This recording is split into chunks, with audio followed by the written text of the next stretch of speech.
Oke, karena sudah 7.25, sorry, karena sudah 5.25 ya di Indonesia, kita mulai untuk materinya. Jadi tadi saya bilang karena kita bahasannya akan cukup berat, kita mau ngebahas tentang penelitian. Jadi udah masuk ke jenis-jenis ya, jenis penelitian dan desain penelitian. Nanti kan teman-teman akan ketemu sama dua penelitian, ada penelitian kuantitatif dan ada penelitian kualitatif. Udah ada yang sambil ngerjain tugas kemarin, ada yang tahu? Kebayang bedanya penelitian kuantitatif dan kualitatif?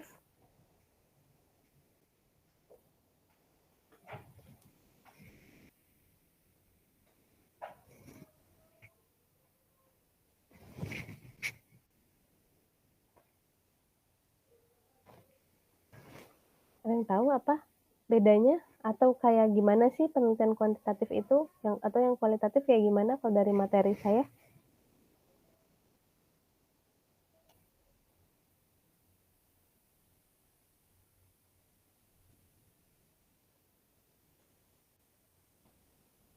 Belum ada yang baca ya?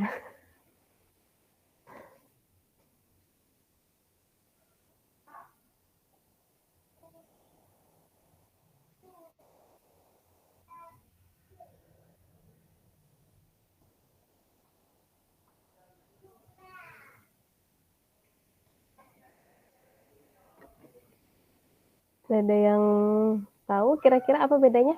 Nggak apa-apa, nggak ada benar. Nanti biar kita sama-sama belajar. Apa kalau kuantitatif yang kayak gimana?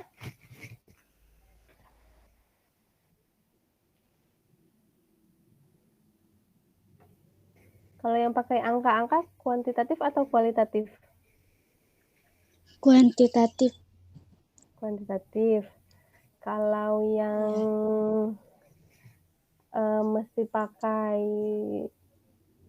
kuesioner, terus kemudian punya alat ukur, terus pakai statistik, itu kuantitatif atau kualitatif?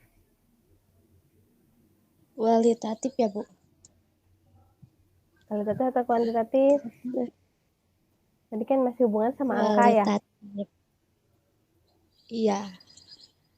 Kalau hubungannya sama angka kan tadi kata kuantitatif. Nah, kalau pakai statistik juga pasti masih angka. Jadi kalau kuantitatif, kalau yang menggunakan statistik itu biasanya adalah kuantitatif. Ya, terima kasih sudah menjawab. Bapak kan jadi tahu, jadi ingat ya. Kalau kualitatif gimana? Namanya aja kualitatif. Iya. Contohnya apa kayak gimana kalau kualitatif?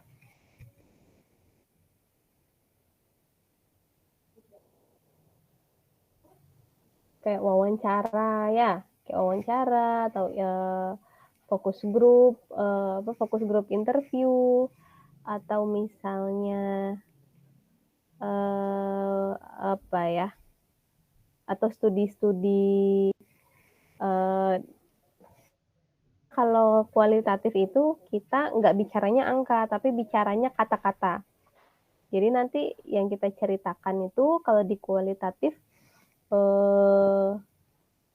ya apa yang dijawab sama si responden. Contohnya, misalnya Sarah apa yang dimakan tadi siang, Sarah?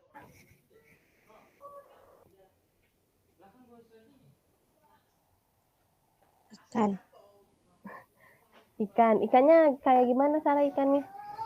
Digoreng, direbus? Goreng. Ikannya digoreng, rasanya rasa apa? Pedas manis? Pedas manis, Bu. Pedas manis. Ikannya pakai nasi atau ikan doang? Pakai nasi. Pakai nasi. Tambah sayur lagi nggak? Enggak. Oh enggak, ikan aja, nggak pakai sambal.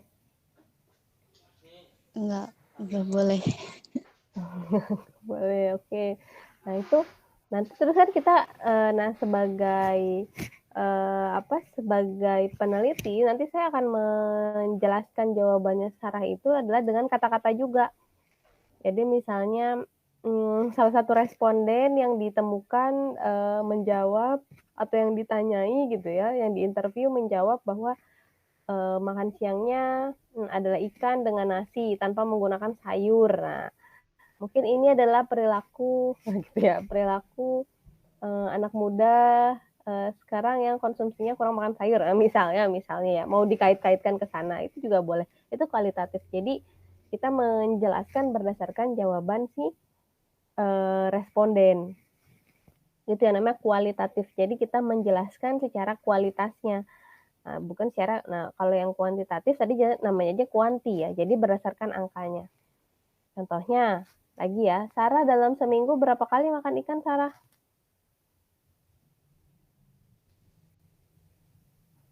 Baru hari ini, Bu. Oke, 1 kali dalam seminggu makan ikan biasanya. Iya, Bu. Oke, 1 kali dalam seminggu makan ikan. Terus berapa berapa banyak ikannya yang dimakan?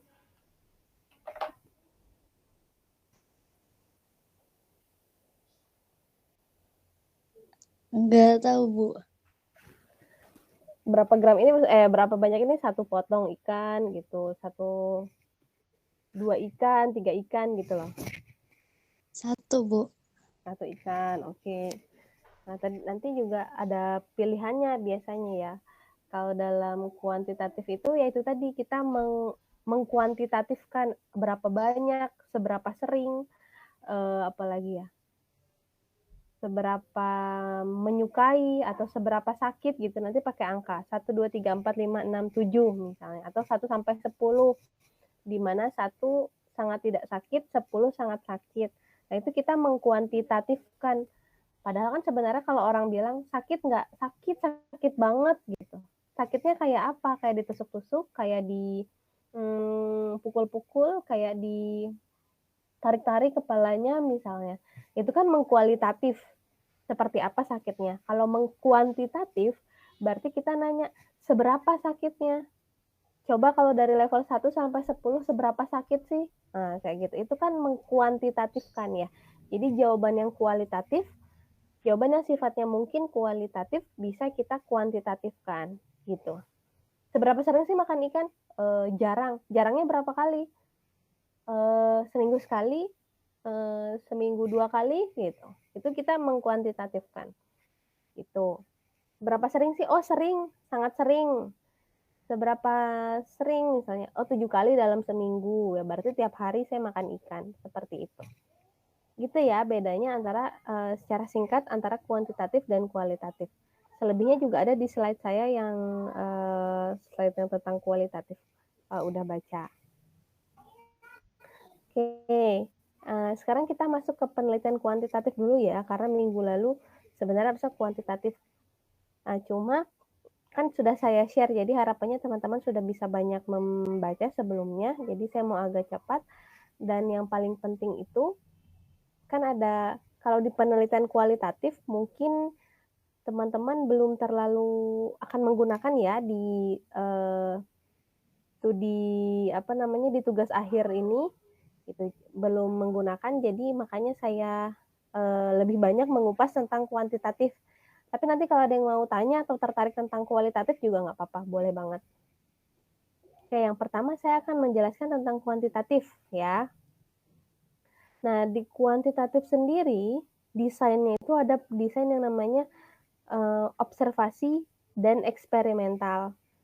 Apa itu observasi? Ada yang tahu kalau observasi apa berarti?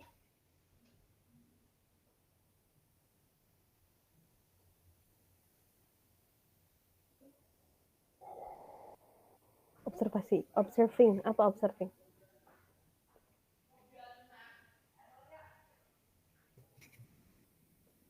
Mengamati ya, mengamati. Jadi artinya kalau dalam penelitian observasional ini adalah kita sebagai peneliti tidak memberikan intervensi apa-apa. Kita sebagai peneliti hanya mengamati atau hanya membiarkan suatu proses itu berjalan dengan sendirinya. Contohnya apa? Contohnya, Bu, saya mau ngelihat bagaimana sih hubungan antara, kemarin itu kita bahas apa ya? Hubungan antara pola makan dengan berat badan gitu kan ya. Hubungan antara pola makan dengan berat badan. Ya kita mau melihat aja tuh bagaimana hubungannya tanpa kita ngasih edukasi apa-apa nih ke responden kita.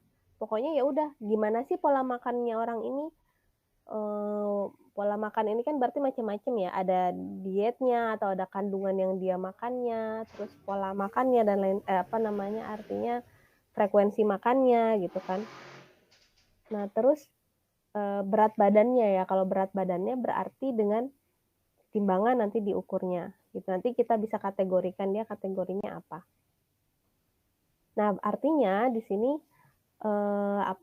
saat kita, bertanya ke responden, ya udah kita mau tahu aja bagaimana tuh proses yang sebenarnya, proses alaminya seperti apa sih gitu, ada nggak sih hubungannya, udah kita tanya aja. Nah kalau di eksperimental ini, kita memberikan suatu intervensi. Intervensinya apa Bu? Intervensinya bisa macam-macam, bisa obat. Kemarin waktu di etik saya udah singgung ya, apa yang namanya intervensi itu nggak harus bentuknya obat, nggak harus bentuknya produk. Intervensi itu bisa juga berupa itu edukasi. Jadi teman-teman misalnya kan tentang pola makan sama berat badan. Mungkin kalian ngasih intervensi ke dia, kalian ngasih edukasi ke para respondennya ini. Ibu, Bapak nggak boleh ya makan makanan yang tinggi lemaknya atau tinggi kolesterolnya. Nggak boleh makan makanan yang tinggi gula, makanannya yang ini aja yang rendah gula dan lain sebagainya. Jadi ada intervensi. Jadi kalian nggak membiarkan itu proses, nggak ngebiarin tuh mereka makan apa dan lain sebagainya. Tapi kalian memberikan intervensi. Nah intervensinya ini macam-macam. Atau kalau dari farmasi mungkin ada yang intervensinya ngasih obat. Selain pola makan dia juga mau ngelihat pengaruh suplemen, ceritanya dia bikin suplemen pelangsing misalnya. Nah dia mau ngelihat seberapa ampuh sih pelangsing ini, suplemen ini buat menurunkan berat badan misalnya, atau untuk menurunkan nafsu makan misalnya. Nah itu eksperimen berarti. Itu ya, jadi basicnya sekali ada dua. Ada yang mau pakai intervensi atau nggak pakai intervensi. Kalau yang yang kemarin-kemarin waktu kakak kelas kalian lakukan itu di tugas akhir waktu bikin asuhan keperawatan ya, itu kan kebanyakan eksperimen. Kenapa eksperimen? Karena mereka biasanya memberikan intervensi kan di tahap implementasi itu, tahap implementasi keperawatan, mereka ngasih intervensi biasanya. Misalnya yang mengalami keluhannya tekanan darah tinggi, terus nyeri tengkuk misalnya, dikompres gitu. Kayak gitu itu udah masuknya eksperimen. Nah, teman-teman juga nanti bisa meng-create ya, bisa mendesain mau yang observasi aja atau sampai mau ke eksperimen. Semuanya terserah di kalian. Mau yang mana aja semuanya oke. Jenis-jenis penelitian observasi, ini ada penelitian yang deskriptif atau yang menggambarkan aja. Kemudian cross-sectional study. Cross-sectional study ini yang satu waktu pengambilan data. Ekologi study ini studi lingkungan ya. Kemudian case control study sama cohort study. Bentar, oke, ada 5 ini. Bentar, saya mau pindah slide ke yang lain.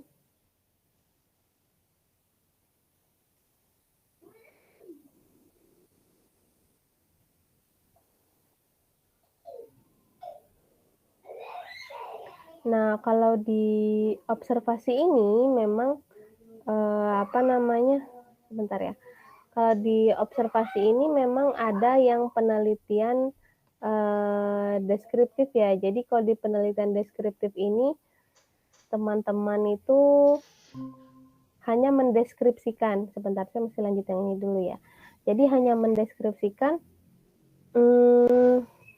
ketiga hal ini, siapa, di mana, kapan. Siapa, di mana, kapan. Jadi misalnya kalian menggambarkan, nah ini ya, ada berapa orang sih di kelas berapa nih ya? di semester 4 prodi keperawatan Andakara, bagaimana sih range usianya, rentang usia berapa sih, jenis kelaminnya, yang perempuan ada berapa banyak sih? Oh, 100% perempuan. Berapa banyak sih yang etnisnya etnis Sunda misalnya? Berapa banyak sih yang orang Betawi dan lain sebagainya? Berapa banyak sih yang sambil bekerja gitu. Apa aja sih jenis pekerjaannya atau agamanya, ada berapa persen sih? Oh, 100% Islam misalnya. Status pernikahannya, oh 100% ini masih belum menikah, adatnya dan lain sebagainya. Ini namanya mendeskripsikan. Jadi kita mendeskripsikan tapi dengan angka. Ada berapa banyak gitu ya tadi. Oh, ada 5 orang. Atau kalau pakai rasio misalnya 3 dari 5 orang di semester 4 keperawatan Andakara tinggalnya di kota Bekasi atau tinggalnya di daerah Bekasi, dan 2 yang lainnya tinggalnya di luar kota Bekasi misalnya. Itu kan juga deskripsi tapi pakai angka ya. Nah, gitu. Itu penelitian deskriptif. Jadi kita hanya mendeskripsikan tapi dengan angka. Nah, ada satu lagi dalam penelitian dalam penelitian kuantitatif ya, namanya desain penelitiannya analitik. Nah, analitik saya juga sudah share kemarin. Bentar.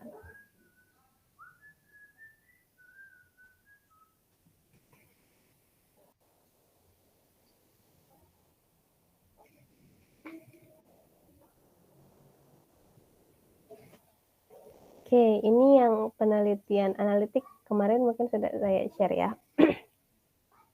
Nah, kalau penelitian analitik, apa sih penelitian analitik? Penelitian analitik ini adalah penelitian yang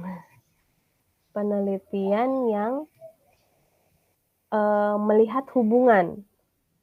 Kan kalau deskripsi tadi kan hanya menggambarkan. Jadi nanti kalau kalian ngambil data, respondennya misalnya ada 20 orang. Nah, 20 orang ini harus digambarkan. Digambarkannya gimana? Oh, dari 20 orang ini tadi berapa yang laki-laki, berapa yang perempuan. Apalagi misalnya ada berapa orang yang tekanan darahnya tinggi, ada berapa yang tekanan darahnya rendah. Itu dideskriptif kan, atau yang artinya hanya mendeskripsikan. Nah, kalau di analitik, kalian tadi sampai menghubungkan. Contohnya ya yang tadi, apakah ada hubungan antara pola makan dengan berat badan, misalnya. Jadi ada hubungan di sini nih, apakah ada hubungan? Jadi ada hubungan sebab akibat antara satu variabel dengan variabel yang lain. Apakah ada hubungan antara usia dengan tekanan darah? Apakah ada hubungan antara jenis kelamin dengan tekanan darah? Gitu. Nah, itu adalah penelitian analitik.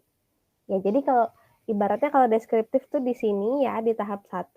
Nah, kalau analitik ini udah di tahap yang selanjutnya gitu. Jadi kalian sampai melihat hubungan. Nanti pada saat membuat proposal di akhir ini, saya minta paling nggak dianalitik ya untuk desainnya semuanya nanti. Sampai melihat hubungan antara dua variabel.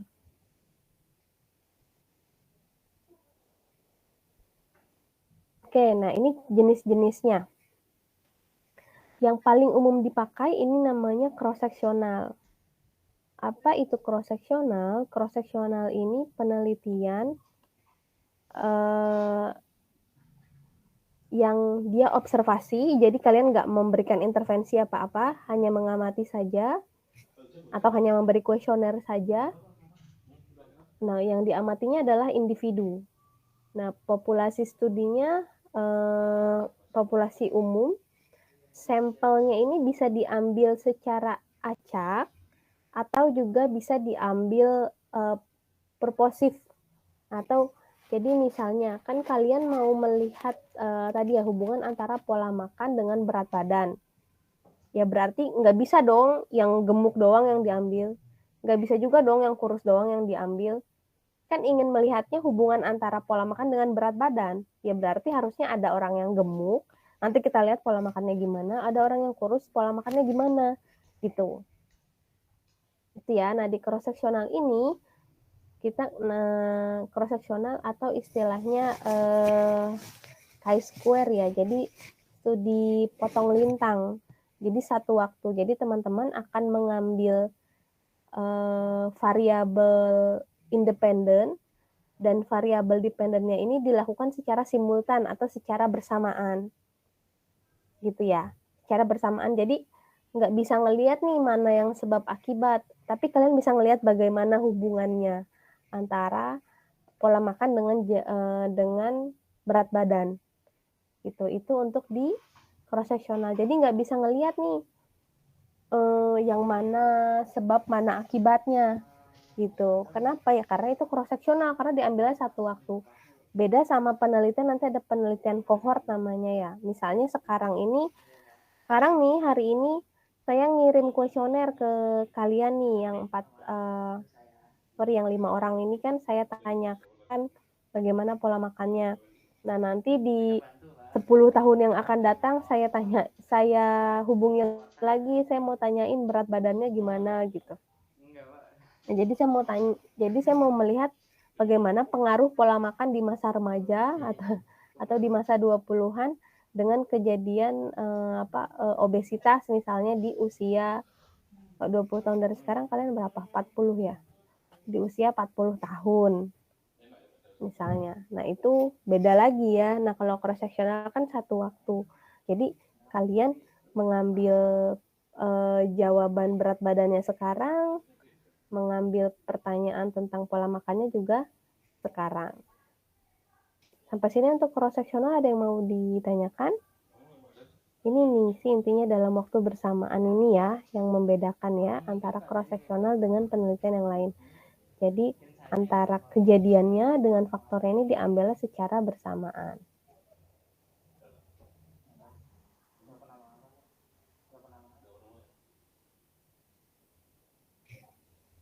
Ini bisa dilihat untuk kegunaannya.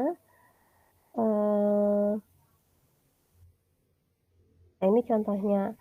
Suatu pengamatan yang dilakukan pada suatu lokasi desa kerja lapangan mahasiswa menunjukkan bahwa prevalensi hipertensi sebesar 2,6% pada populasi sebesar 4.590 jiwa dan hipertensi baru terlihat di atas umur 30 tahun dan tidak ada perbedaan prevalensi antara wanita dan pria. Nah, nanti yang mau dilihat adalah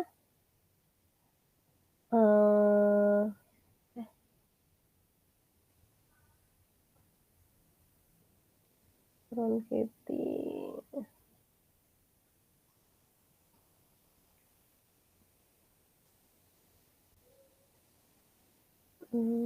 Sebentar. Ini bingung.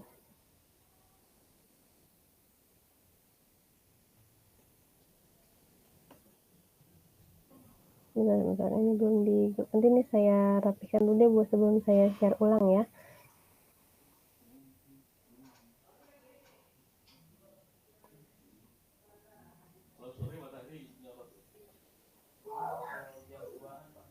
Nah, ini dalam suatu penelitian dengan cross sectional ingin melihat hubungan antara skor intensitas psikosis dengan kadar amfetamin darah.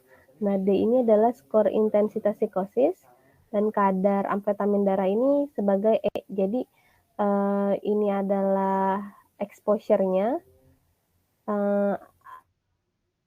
Terus yang ini adalah kejadiannya, diagnosnya ya. Nah, jadi diambil 10 orang yang diambil secara random dari populasi ya. Kalau ini melihat, jadi kita mau melihat bagaimana hubungan antara kadar amfetamin darah dengan skor intensitas psikosis ini. Jadi bagaimana sih hubungannya? Nah, ini juga sama, kita mau melihat bagaimana hubungan antara merokok dengan kejadian bronkitis kronis. Itu juga ini contoh-contohnya aja. Ini untuk contoh soal menghitungnya. Oke. Oke ya, intinya kalau cross-sectional ini teman-teman, dia ini mudah dilakukan ya, karena satu kali waktu ini biasanya yang paling sering dilakukan sama mahasiswa. Karena melihatnya itu dalam satu waktu dan langsung diambil dengan satu pertanyaan dengan menggunakan kuesionernya ini bisa diberikan bersamaan sama respondennya. Jadi misalnya nanti saya punya penelitian tadi ya, kesehatan mental ibu dengan kemampuan sosial anak gitu misalnya. Nah jadi saya tanyain tuh hari ini, saya kasih ibu-ibunya kuesioner tentang kesehatan mental, diisi sama ibunya.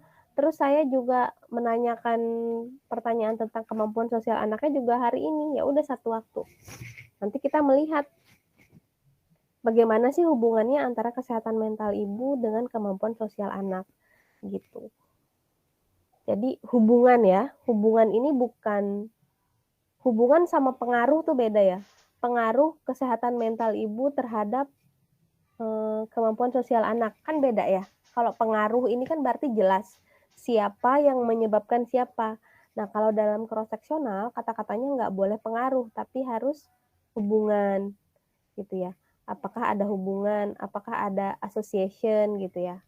Jadi association, jadi kata ininya apakah ada hubungan. Nah dia mudah dilakukan tapi keterbatasannya adalah kalau kita nanyanya pola makan, ya bisa aja dia nggak inget ya pola makannya dia, atau bisa aja dia dia nggak tahu tuh pola makan dia yang kemarin-kemarin, dia taunya ya pola makan dia yang sekarang aja gitu. Jadi jawabannya kadang bias. Sulit untuk perhitungan besarnya resiko secara akurat. Nah ini biasanya nggak bisa juga untuk resiko memunculkan. Dibutuhkan subjek penelitian yang cukup besar jika variabel yang diamati relatif banyak. Nah kesimpulannya dia memang paling lemah dibandingkan dengan metode yang lain. Nanti ada lagi, nah ini studi case control. Nah kalau case control, dia bedanya untuk meneliti faktor resiko suatu penyakit di mana outcome ini jarang terjadi. Ya case control ini banyak banyak digunakan pada pada kasus-kasus yang penyakitnya ini jarang terjadi. Misalnya penyakit-penyakit kongenital ini penyakit-penyakit turunan ya, atau penyakit saat bayi dalam kandungan gitu. Itu yang biasanya banyak menggunakan studi case control. Jadi sampelnya nggak besar biasanya karena kasusnya jarang gitu. Dan durasi penelitian relatif singkat. Contohnya apa? Kayak gimana sih Bu? Nah, kalau case control nanti misalnya nih kalian mau ngambil judul yang kasusnya ini sedikit gitu ya, atau penyakit-penyakit yang baru muncul misalnya. Kalian bisa nih menggunakan penelitian case control. Nah, bedanya kalau case control ini kalian harus startnya atau mulainya dari kelompok kasus. Jadi kelompok orang yang punya penyakit itu. Kelompok orang yang punya masalah itu, terus kalian mengontrol satu kelompok lagi namanya kelompok kontrol, yang kelompok kontrolnya ini memiliki karakteristik yang sama. Jadi misalnya kalau di kelompok kasusnya ini orang yang punya penyakitnya ini lansia misalnya ya, lansia di atas usia 60, ya berarti kelompok kontrolnya juga harus lansia yang di atas usia 60, tapi nggak punya penyakit itu gitu, nggak punya penyakit itu. Jadi ini yang punya penyakit dan yang nggak punya penyakit, yang punya penyakit dan yang nggak punya penyakit. Nah ini kan dibandingkan nih keduanya. Habis udah dikumpulin, nanti kalian tanya tuh, ibu bapak dulu waktu mudanya konsumsi alkohol nggak sih, atau merokok nggak sih, atau faktor-faktor resiko lainnya lah. Kalian bisa tanyakan. Tapi kelemahannya adalah si orang ini harus mengingat juga mengingat kejadian atau bagaimana pola hidupnya dia bertahun-tahun yang lalu gitu. Nah itu jadinya juga bias. Gitu ya. Sorry.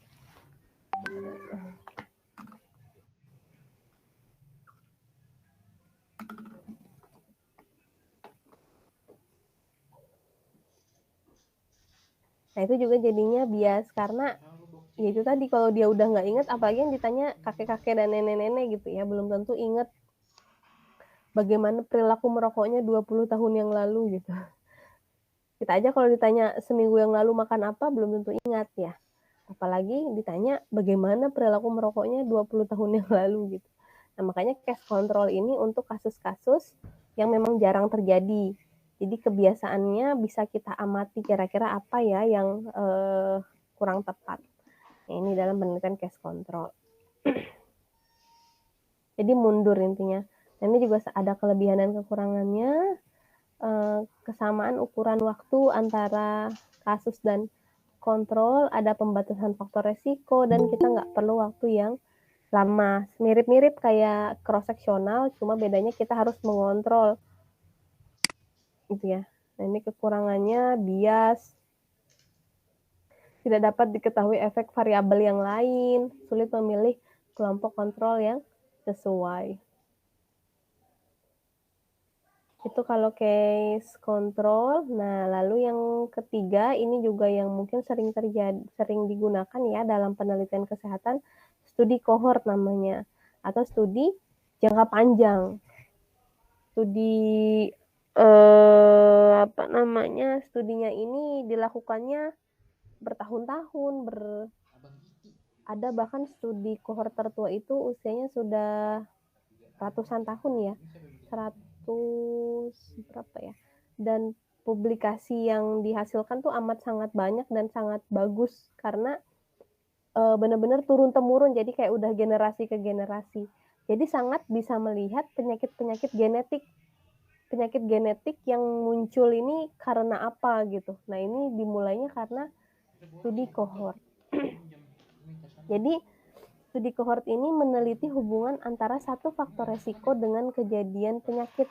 Tapi nggak cuma hubungan ya, tapi melihat pengaruhnya. Pengaruh antara satu faktor resiko dengan kejadian satu penyakit. Gitu. Tadi kayak ya, contohnya faktor merokok dengan kejadian kanker paru. Faktor penggunaan KB dengan kejadian kanker serviks misalnya. Nah, itu contoh-contohnya yang di contoh faktor resiko. Jadi cara penelitiannya gimana Bu kalau cohort? Kalau cohort itu si faktor resikonya ditanyanya sekarang nih. Jadi misalnya tadi bagaimana pola merokok Anda, seberapa sering Anda merokok, seberapa banyak rokok yang Anda habiskan, pola makan juga ya, seberapa sering Anda makan junk food, seberapa sering Anda mengkonsumsi makanan berlemak dan lain sebagainya. Nah, itu adalah faktor-faktor resiko kan. Nah, nanti di beberapa tahun berikutnya orang yang mengisi pertanyaan itu ditanyain lagi, apakah sekarang Anda menderita hipertensi, apakah Anda menderita kolesterol, apakah Anda menderita diabetes dan lain sebagainya, atau penyakit-penyakit lain lah ya, menderita demensia bahkan misalnya. Jadi tapi kuncinya apa? Kuncinya ini penelitiannya dilakukannya bertahun-tahun. Jadi jeda antara waktu pengambilan data tentang faktor resikonya atau variabel independennya dengan kejadiannya ini membutuhkan waktu yang lama. Gitu, karena kita mau melihat pengaruh atau sebab akibat. Begitu. Jadi, nah seperti ini. Jadi dari populasi atau sampel, nanti kita bisa mengklasifikasikan orang mana sih yang punya faktor resiko, orang mana sih yang nggak punya faktor resiko. Nah, setelah kita klasifikasikan, ini kan the present ya, artinya sekarang nih, saat ini. Kita tanyain siapa aja yang punya faktor resiko dan siapa yang enggak. Nah, di beberapa tahun kemudian atau in the future-nya, kita akan bisa melihat nih siapa aja yang sakit, siapa yang nggak sakit, gitu. Padahal dia punya faktor resiko, tapi dia nggak sakit. Kok bisa? Tapi ada juga dia punya faktor resiko dan dia sakit. Ada juga yang dia ini nggak punya faktor resiko, tapi ternyata dia jadi sakit. Atau dia nggak punya faktor resiko dan dia nggak sakit. Gitu. Jadi gambarnya bisa dilihat seperti ini. Ini untuk penelitian studi cohort atau penelitian jangka panjang, atau biasanya dikenalnya dengan studi prospektif atau longitudinal atau apapun namanya. Jadi jangka panjang penelitiannya. Penelitiannya panjang dan membutuhkan ya hasilnya, kalau kelebihannya tentu ini hasil yang bagus ya, penelitian dari penelitian cohort itu hasilnya sangat bagus, jauh lebih bagus daripada penelitian Katanya mau ke toko 100 yen.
Mas ke film komputer mas.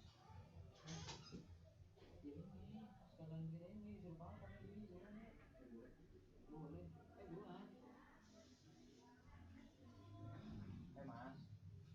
Tanya doang kok. Enggak, langsung anu aja katanya. Itu besok. Beneran?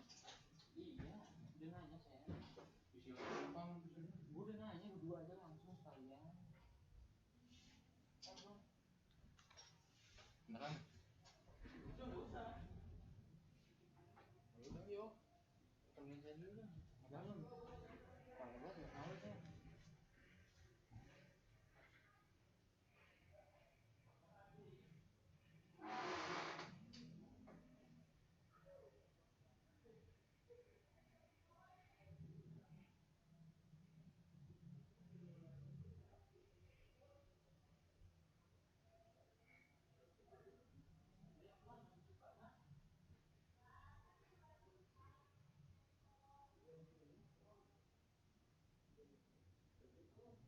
Masih buka dia loh, itu loh, lihatlah. Yakin banget.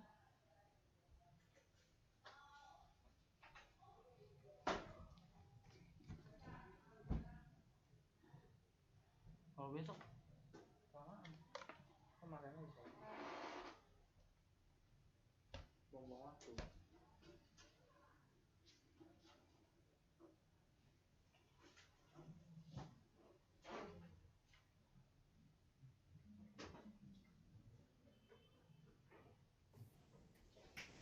Oke, lanjut ya, sorry.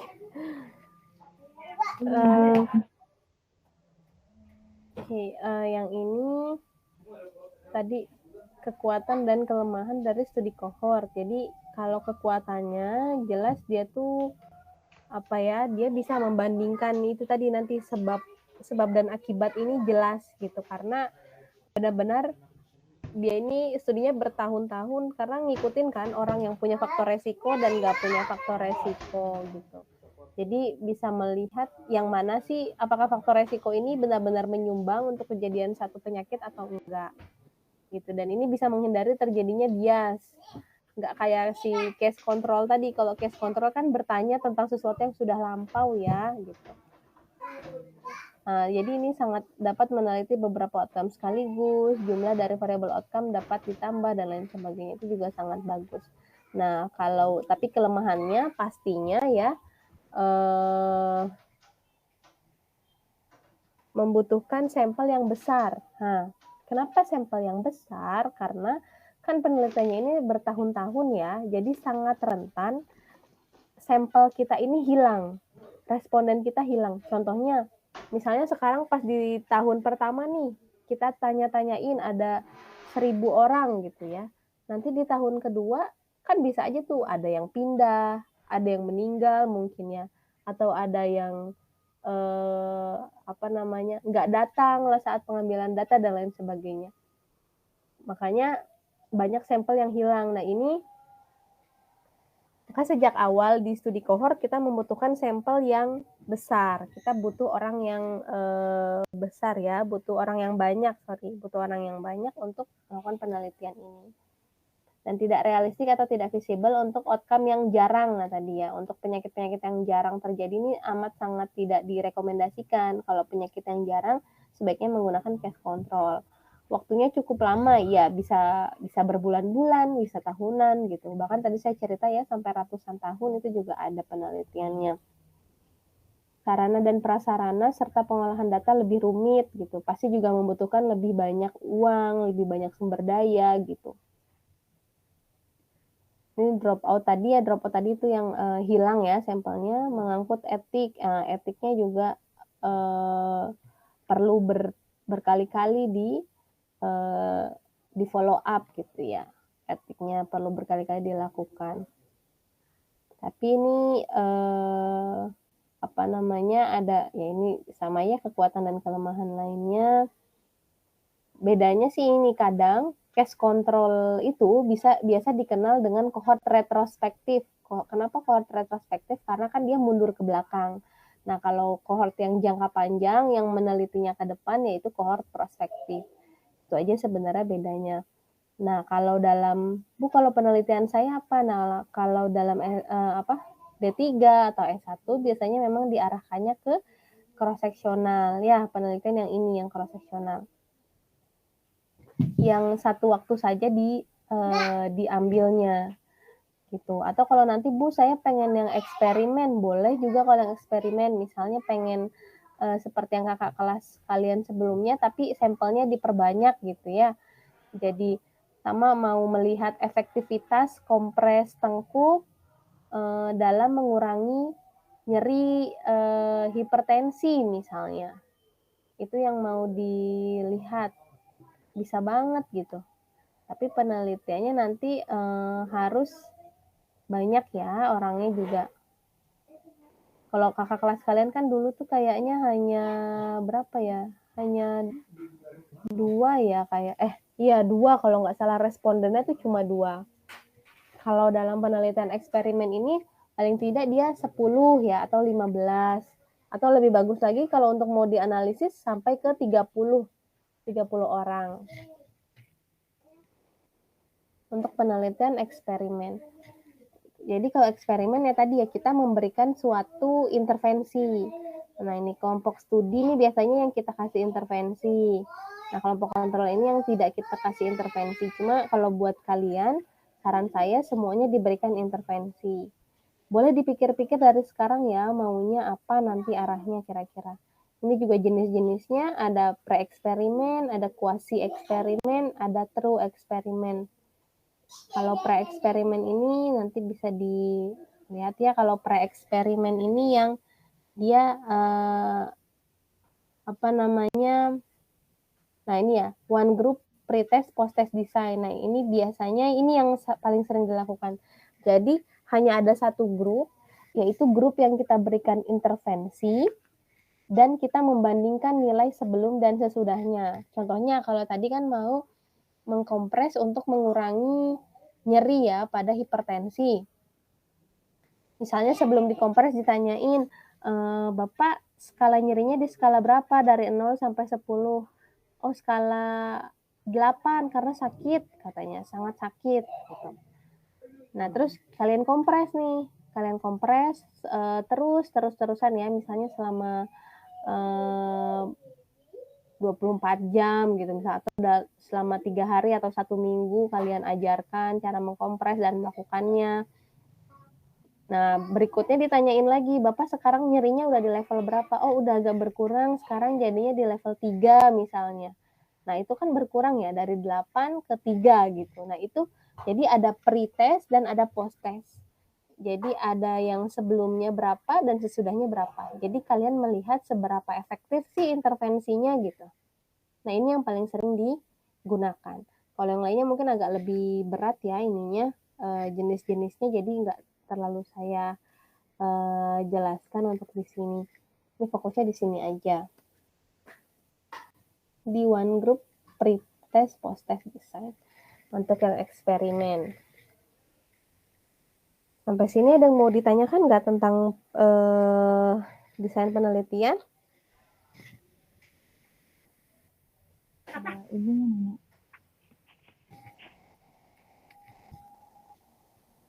Atau ada yang sudah pikir-pikir kira-kira mau ngambil apa? Belum, Bu. Belum? Harus sudah mulai dipikirin ya. Ibu mau nanya dong, Bu. Silakan. Itu kan di situ tuh disebutin the one group pre-test post-test design. Nah, itu yang maksudnya tuh satu grupnya itu satu grup yang penelitinya atau itunya, Bu? Atau Respondennya. orang-orang. Satu grup ini satu grup respondennya. Jadi satu grup ini sebutan untuk yang ini tadi siapa, Zahra ya. Satu grup ini sebutan untuk yang ini, Zahra. Jadi ada kelompok studi dan ada kelompok kontrol, ini grupnya. Jadi grup studi sama grup kontrol. Grup studi ini maksudnya adalah grup yang kita kasih intervensi, grup yang kita kasih obat, grup yang kita kasih edukasi misalnya. Itu hanya satu grup, itu namanya grup studi. Jadi kalau yang dimaksud dalam penelitian one group pre-post ini adalah kita hanya pakai satu ini doang. Jadi yang kelompok kontrolnya nggak usah dipakai. Jadi istilahnya kayak gini. Nah ini kenapa jadi ini aja? Ini yang kelompok kontrolnya dihapus. Jadi kita hanya mainkan kelompok studi gitu. Baik, Bu. Jadi ya tadi kalau misalnya mau ngasih intervensi tentang kompres, ya berarti semua respondennya kalian kasih kompres gitu, nggak ada yang nggak dikompres. Misalnya punya 30 responden, ya 30-30-nya harus dikasih kompres gitu. Gitu ya. Kalau kelompok kontrol ini kan maksudnya jadi ada yang 30 dikasih kompres, 30 nggak dikasih kompres. Misalnya 30-nya ini dia nggak kompres, tapi misalnya pijat-pijat aja. Kalian ajarinya pijat-pijat atau nggak dikasih apa-apalah gitu. Jadi nanti setelah hari ke-7 gitu atau setelah hari ke-3 gitu, kalian nanti melihat apakah si kelompok studi ini lebih berkurang nih level sakitnya daripada yang nggak dikompres gitu. Gitu maksudnya ya. Jadi artinya semua harus, kalau kelompok studi ini semua diberikan intervensi. Baik, Begitu. Bu. Terima kasih. Yang lain ada yang mau tanya? Harus sudah mulai ini ya, dipikir-pikirkan kira-kira akan ambilnya apa. Tapi kalau saran saya sih di cross-sectional aja atau di eksperimental, tapi yang ini, yang one group pre-post aja. Gitu. Nanti untuk variabel independen atau variabel sebab akibatnya bisa dicari aja penyakit-penyakit yang gampang atau penyakit-penyakit yang banyak ya, yang banyak terjadi sekarang. Yang masih banyak tuh mungkin diare pada anak gitu kan, hubungan antara pengetahuan ibu dengan kejadian diare pada anak misalnya. Jadi kalau ibunya tahu nih tentang cara mengolah makanan yang benar, maka anak-anak resiko terjadi diarenya berkurang gitu. So, apalagi ada yang sukanya apa di lansia misalnya, hubungan antara aktivitas fisik dengan kejadian hipertensi gitu. Atau hubungan antara dukungan keluarga dengan kejadian hipertensi misalnya. Atau apapun lah yang kalian bisa mulai mencari. Kalau yang kualitatif itu kan sebenarnya prinsipnya dia metodenya aja ya, metodenya wawancara gitu. Kalau ini kan metodenya bisa pakai kuesioner dan lain sebagainya. Nah, kalau di wawancara itu di kualitatif desainnya juga ya seperti apa ya? Kalau di kualitatif kita nggak bisa ngasih intervensi ya.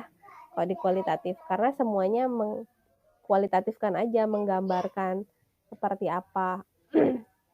Kalau kualitatif itu biasanya cross-seksional penelitiannya ya. Gitu. Penelitiannya hanya satu waktu. Fenomena gitu biasanya. Fenomena pola makan remaja putri gitu. Di kampus Andakara misalnya. Tadi tuh bisa menceritakan yang tadi pola makannya Sarah atau pola makannya Tari nanti bisa digambarkan. Itu juga penelitian ya masuknya ya. Gitu.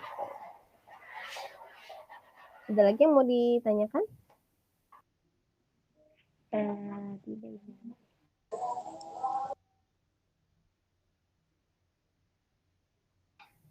Silakan. Nggak ada? Tari kayak mau tanya.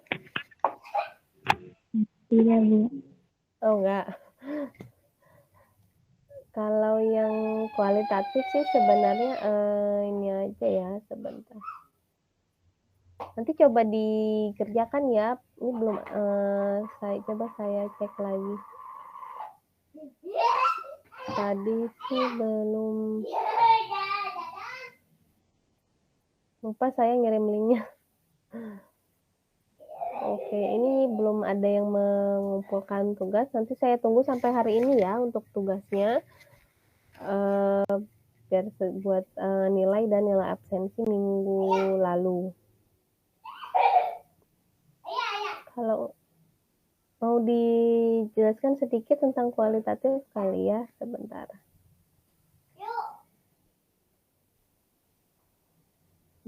Kalau yang kualitatif ini sebentar nih.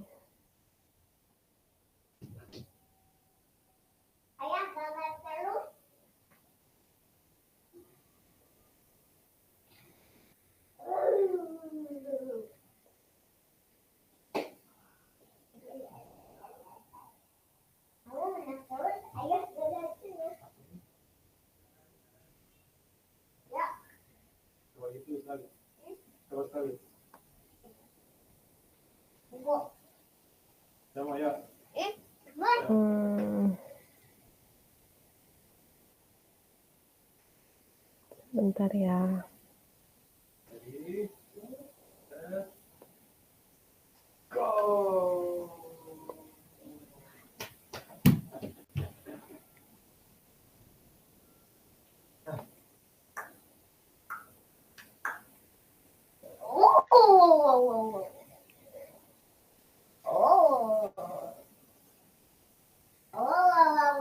Oke, ini ya untuk yang konsep dasar penelitian kualitatif. Nanti sambil bisa dibaca lagi. Jadi kalau pengertian kuantitatif itu sebenarnya penelitian, nah ini ya, tidak melalui prosedur statistik. Tadi kan saya pertanyaannya ya, kalau yang menggunakan statistik itu apa? Itu kuantitatif berarti ya. Kalau kualitatif tidak diperoleh melalui prosedur statistik atau bentuk hitung-hitungan. Jadi dia nggak main angka. Tapi dia bertujuan mengungkapkan gejala-gejala secara holistik kontekstual melalui pengumpulan data dari latar. Jadi benar-benar background-nya atau latar belakang seseorang, kenapa ya bisa seperti ini. Jadi kalau dalam penelitian kualitatif, instrumen intinya adalah, kan kalau dalam penelitian kuantitatif intinya adalah kuesionernya benar nggak, alat ukurnya benar nggak, mengukur berat badan benar nggak pakai timbangan, jangan-jangan pakai penggaris gitu ya. Nah kalau dalam penelitian kualitatif intinya adalah si penelitinya, bagaimana si penelitinya ini mampu menanyakan dengan baik, mampu menggali. Kayak tadi kan Sarah jawabnya kan ikan, dia apa ini ikannya digoreng. Nah itu kan dia jawabnya singkat-singkat, tapi bagaimana si peneliti ini bertanya terus ya, menggali gitu. Jadi dalam kualitatif, penelitian yang menekankan pada deskripsi suatu fenomena, berfokus pada kata-kata, sifatnya induktif, yaitu berarti dari khusus ke umum ya, memiliki peneliti sebagai instrumen kunci dan menghindari generalisasi. Nah, ini kualitatif, mungkin ini sedikit aja nanti bisa dibaca ya. Intinya kualitatif ini mengurai makna bagaimana sih pola makan anak zaman sekarang gitu. Bagaimana sih pengaruh-pengaruhnya gitu dan lain sebagainya. Nanti bisa dibaca masing-masing. Mungkin untuk ini ada lagi yang mau ditanyakan untuk jenis-jenis penelitian? Yang hadir ini Asri ada, Puji ada, Siti Sarah tadi ada, Siti Zahro ada ya, Zakia yang nggak ada ya? Iya Bu Zakia. Oke. Baik, terima kasih. Ini ada yang mau ditanyakan lagi? Nggak ada? Nggak ada Bu. Oke, saya tunggu untuk tugasnya ya, biar saya nilai. Dan tadi juga mohon mulai dipikir-pikirkan apa yang akan diajukan untuk proposal penelitian ya. Nanti kalau sambil berproses nanti kita tanya, karena minggu depan kan berarti sudah UTS ya. UTS-nya nanti mungkin lebih banyak menggali teori-teori ini. Nah, di ujian UAS berikutnya baru proposal nanti. Baik, kalau nggak ada lagi, saya cukupkan. Terima kasih. Wassalamualaikum warahmatullahi wabarakatuh. Selamat malam. Waalaikumsalam warahmatullahi wabarakatuh. Terima kasih ya Bu. Terima kasih Ibu. Ya.